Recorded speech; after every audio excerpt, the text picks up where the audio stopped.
नमस्कार, India voice देख रहे हैं आप और मैं हूं आपके साथ शिवम दुबे। इंडिया वॉइस के खास कार्यक्रम देवभूमि समाचार में आप सबका स्वागत। बुलेटिन की शुरुआत करेंगे, रुक करेंगे खबरों की ओर। उत्तराखंड नगर निकाय चुनाव को लेकर बीजेपी ने प्रत्याशियों की पहली लिस्ट जारी कर दी। बीजेपी ने नगर पालिका परिषद और नगर पंचायत में उम्मीदवारों के नाम पर मुहर लगा दी। पहली लिस्ट में नगर पालिका परिषद और नगर पंचायत के उम्मीदवारों के नाम घोषित कर दिए गए। हालांकि बीजेपी ने अभी नगर निगम में मेयर के उम्मीदवारों का ऐलान नहीं किया है। बीजेपी की पहली लिस्ट में नगर पालिका और नगर पंचायत अध्यक्ष पद के लिए 39 उम्मीदवारों के नाम शामिल हैं, लेकिन उम्मीदवारों के मामले में कांग्रेस एक कदम आगे दिखाई दे रही, क्योंकि जहां एक तरफ बीजेपी ने नगर निगम में मेयर के नाम घोषित नहीं किए हैं, उसी जगह कांग्रेस ने 3 मेयर पद के लिए उम्मीदवारों के नाम की घोषणा कर दी।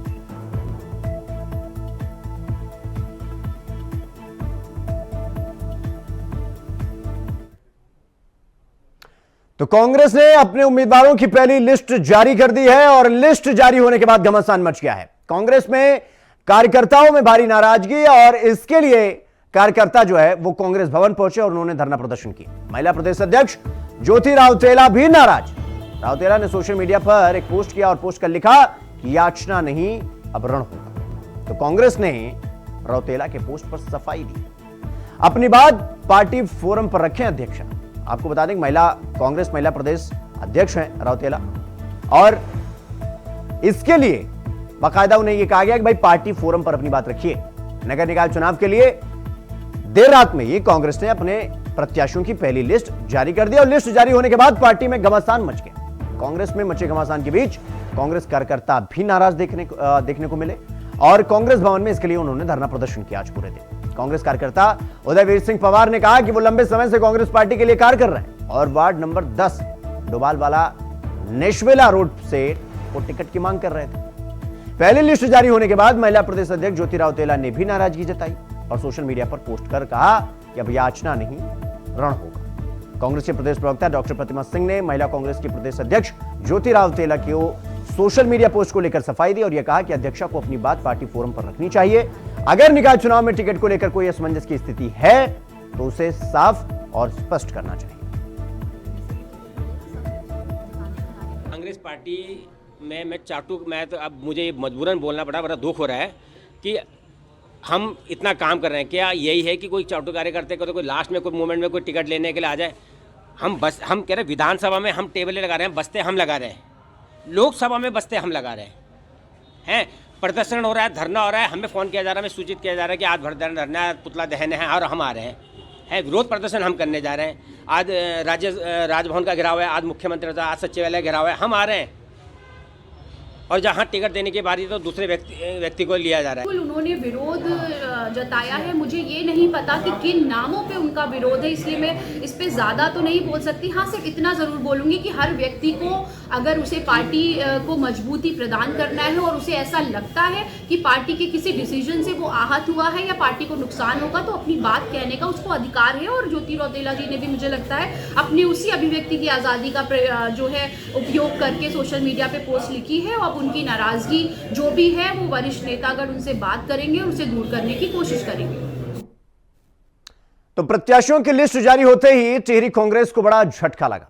कांग्रेस के अनुसूचित विभाग के जिला अध्यक्ष विनोद लाल शाह ने निकाय चुनाव में टिकट का ऐलान होते ही पार्टी की प्राथमिक सदस्यता से इस्तीफा दे दिया। उन्होंने घनसाली नगर पंचायत से निर्दलीय चुनाव लड़ने की ताल ठोक दी।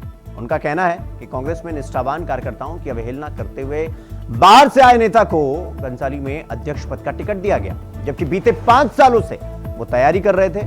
ऐसे में अब वो निर्दलीय चुनाव लड़ेंगे। ने अपने जिला अध्यक्ष कांग्रेस पार्टी के पद से औपचारिक रूप से इस्तीफा दे दिया है माननीय प्रदेश अध्यक्ष जी को, और इसके बाद मेरा निर्णय यह है कि मैं निर्दलीय चुनाव में मैदान में आऊंगा और जनता के बीच में जाऊंगा, जनता से उनका आशीर्वाद के लिए आकांक्षी रहूंगा। कारण इसके पीछे कुछ नहीं है, क्योंकि जो निर्णय कांग्रेस पार्टी ने अध्यक्ष पद पे किया तो वो बहुत गलत है। क्योंकि हमारा ये कहना था कि मूल रूप से जो कांग्रेस की जन भावनाओं को जन जन तक पहुंचाता है उनको टिकट मिलना चाहिए था। ऐसा नहीं कि पैराशूट कैंडिडेट को आपने उठा के दिया। तो इसके लिए ये हमारा कारण है कि हम कांग्रेस के सच्चे सिपाही थे और हमारी अवहेलना की गई। तो वहीं उत्तराखंड के पूर्व मुख्यमंत्री हरीश रावत ने यह दावा किया है कि निकाय चुनाव में कांग्रेस की जीत पक्की। उन्होंने कहा कि निकाय चुनाव में प्रत्याशियों के चयन को लेकर पार्टी ने 80% कार्य पूरा कर लिया है और जल्द ही सभी प्रत्याशियों के नाम घोषित भी कर दिए जाएंगे। उन्होंने कहा कि बीजेपी चाहे जो भी दावा करे, लेकिन जनता महंगाई, भ्रष्टाचार और अन्य मामलों को लेकर बीजेपी से त्रस्त है। तो निकाय चुनाव में कांग्रेस पार्टी के पक्ष में जनता का रुझान है।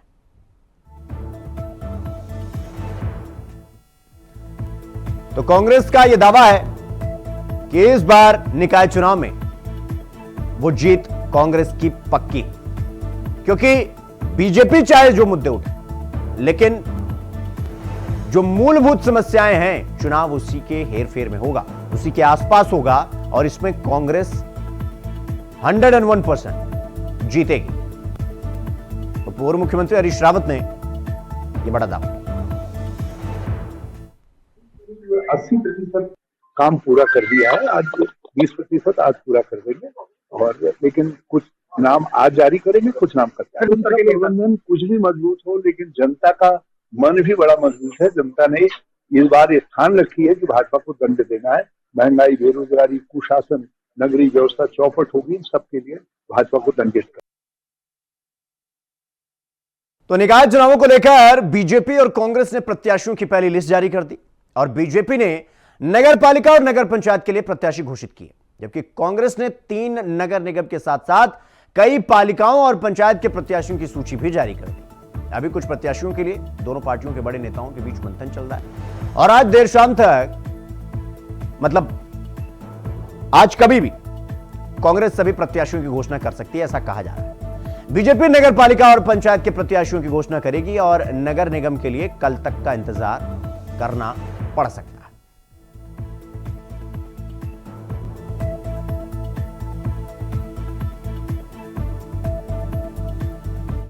है कि आपने पहले रायशुमारी की, रायशुमारी के बाद आपने हर स्तर पर, जैसे विधायकों से पूछा होगा और लोगों से पूछा होगा, उसके बाद यहाँ पर पार्लियामेंट्री बोर्ड बैठा होगा। पार्लियामेंट्री बोर्ड ने भी अपना पैनल तैयार किया होगा 4-5 लोगों को, जो भी निकल कर आया होगा। उसके बाद उन 4-5 में से कौन मुफीद है, पब्लिक पल्स किसके फेवर में है, उसको लेकर हमारा सर्वे लगातार चल रहा है इस समय। तो जो नाम पैनल में गए होंगे उन लोगों का भी सर्वे हो रहा होगा और उसके बाद जिसको लड़ाने में हमें लगेगा कि चुनाव जीता जा सकता है, चुनाव जीतने में सहूलियत होगी, वो कैंडिडेट ले आया जाएगा। तो वो एक देखिए 3 नगर निगम है। नगर निकाय चुनाव के लिए जो लिस्ट हमने जारी की है उसमें 3 नगर निगम है, महत्वपूर्ण नगर निगम है और उसके बाद हमारी कुछ नगर पालिकाएँ हैं और कुछ हमारी नगर पंचायतें हैं, उसको हमने आज जारी किया है और बाकी की जो सूची है शाम तक फिर हमारी एक बैठक चल रही है, हमारे वरिष्ठ नेताओं की बैठक चल रही है, उसके बाद हम शाम को एक लिस्ट और जारी करेंगे। तो दोनों पार्टियां अपने अपने जीत का दावा कर रही हैं। बीजेपी कांग्रेस पर निशाना साध रही है। बीजेपी प्रदेश प्रवक्ता कमलेश रमन ने कहा कि इस बार जनता भाजपा के द्वारा किए गए विकास कार्यों पर मुहर लगाने जा रही। जहां तक कांग्रेस की बात है, कांग्रेस को पहले खुद में आत्मचिंतन करने की जरूरत है, क्योंकि कांग्रेस के पास ना तो विजन है, ना नीयत है और ना ही नीति।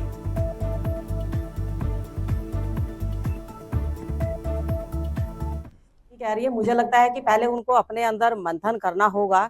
रही बात इस समय निकाय चुनाव की, तो मुझे लगता है कि भारतीय जनता पार्टी की सरकार के द्वारा किए गए जो विकास कार्य हैं वो जनता तक पहुंचे हैं, घर घर तक पहुंचे हैं और जनता भली भांति जानती है कि पुष्कर सिंह धामी जी ने जो ऐतिहासिक निर्णय लेने का काम किया है वो उन विकास कार्यों के ऊपर ही 23 तारीख जब 23 जनवरी को वोटिंग होगी तो उन पर अपना मोहर लगाने का काम करेंगे। और रही बात कांग्रेस की, तो कांग्रेस के पास ना ही तो विजन है, ना नीति है और ना नीयत है।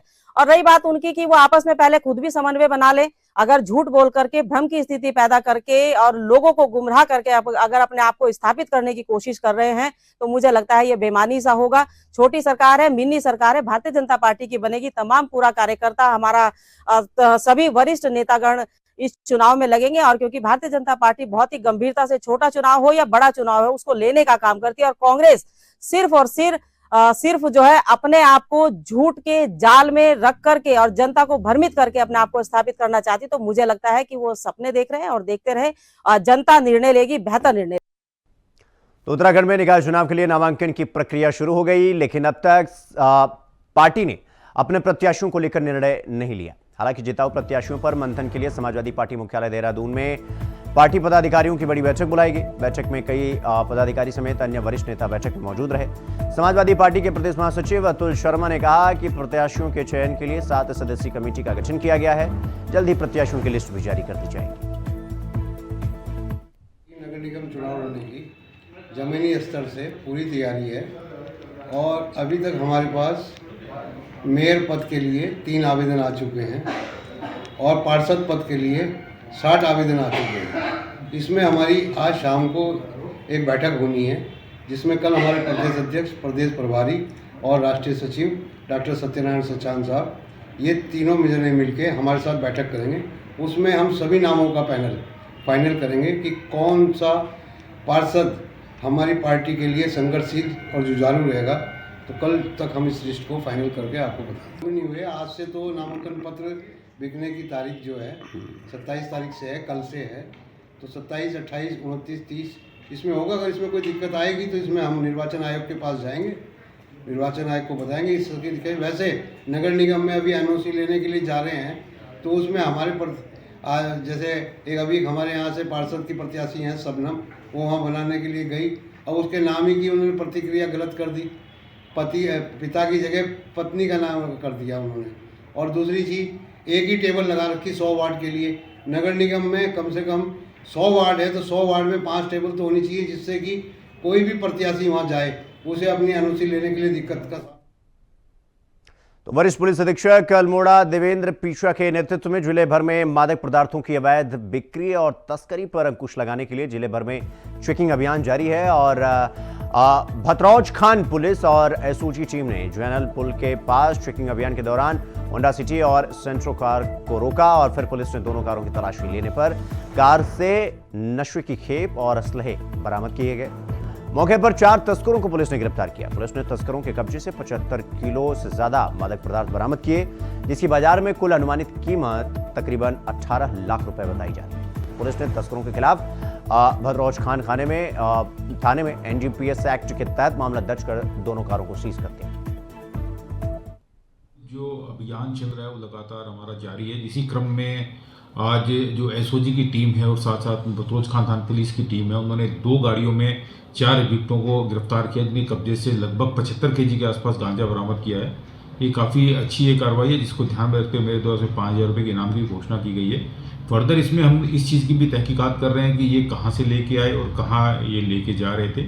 साथ ही साथ में अगर आवश्यकता हुई कि पूरी हम क्रिमिनल हिस्ट्री देखेंगे और उसके अकॉर्डिंगली अगर हो सकता है तो इसमें हम गैंगस्टर की कार्रवाई या फिर। तो पौड़ी जिले में बढ़ती सड़क दुर्घटनाओं को रोकने के लिए पुलिस ने अपनी मुस्तैदी बढ़ा दी है और नए साल यानी 31 दिसंबर के मद्देनजर भी चप्पे चप्पे पर मुस्तैद होकर ओवरलोडिंग और नशे में धुत होकर वाहन चलाने वाले चालकों पर कड़ी निगरानी रखी जाएगी। और इस साल पुलिस 1300 वाहनों को ओवर स्पीड और ड्रिंक एंड ड्राइव केस में सीज कर चुकी है। पुलिस ने ओवर स्पीड और स्टंट दिखाने वाले 1500 से ज्यादा वाहन चालकों के ड्राइविंग लाइसेंस भी पुलिस ने जब्त किए हैं, जबकि कई वाहन चालकों के यातायात नियमों के उल्लंघन पर चालानी कार्रवाई की गई है। SSP ने बताया कि पुलिस सड़क दुर्घटना पर अंकुश लगाने के लिए प्रभावी कदम उठा रही है। जनपद पौड़ी गढ़वाल पुलिस के द्वारा सड़क दुर्घटनाओं पर प्रभावी अंकुश लगाने हेतु लगातार कार्रवाई की जा रही है, जिसमें पूरे वर्ष भर में शराब पीकर वाहन चलाने व ओवरलोडिंग करते हुए वाहन चलाने ऐसे चालकों के विरुद्ध लगातार हमारे द्वारा कार्रवाई की गई है, जिसमें पूरे वर्ष भर में 1300 से ज्यादा वाहनों को सीज किया गया है। वो कुल 1575 वाहन चालकों के DL भी निरस्तीकरण किए गए हैं। मेरा जनता से अनुरोध है कि इस नए वर्ष के अवसर पर आप कृपया नशे में वाहन ना चलाएं या ओवरलोड करते हुए वाहन ना चलाएं। अपने सेफ्टी का ध्यान रखते हुए ही वाहन को चलाएं। तो रुक करेंगे अगली खबर की ओर। सरोवर नगरी नैनीताल में कुमाऊं आयुक्त और सचिव मुख्यमंत्री दीपक रावत ने तमाम विभागों के अधिकारियों के साथ नालों का निरीक्षण किया। उन्होंने कहा कि कई लोगों की ये शिकायत आ रही थी हमारे पास कि नालों में सीवर लाइन टूटी हुई है और गंदा पानी झील में जा रहा है। इसी क्रम में संबंधित अधिकारी कर्मचारियों, जिसमें पेयजल निगम, जल संस्थान, प्राधिकरण, नगर पालिका, NGT से नामित सदस्य सहित विभिन्न विभागों के अधिकारी के साथ क्षेत्र का निरीक्षण किया गया।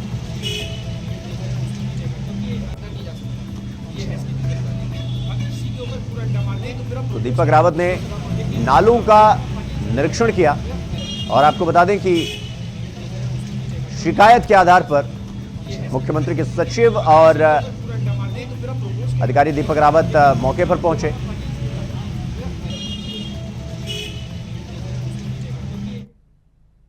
तो इसी खबर के साथ देवभूमि समाचार में इतना ही। देश और दुनिया की तमाम खबरों को देखने के लिए देखते रहिए इंडिया वॉइस। नमस्कार।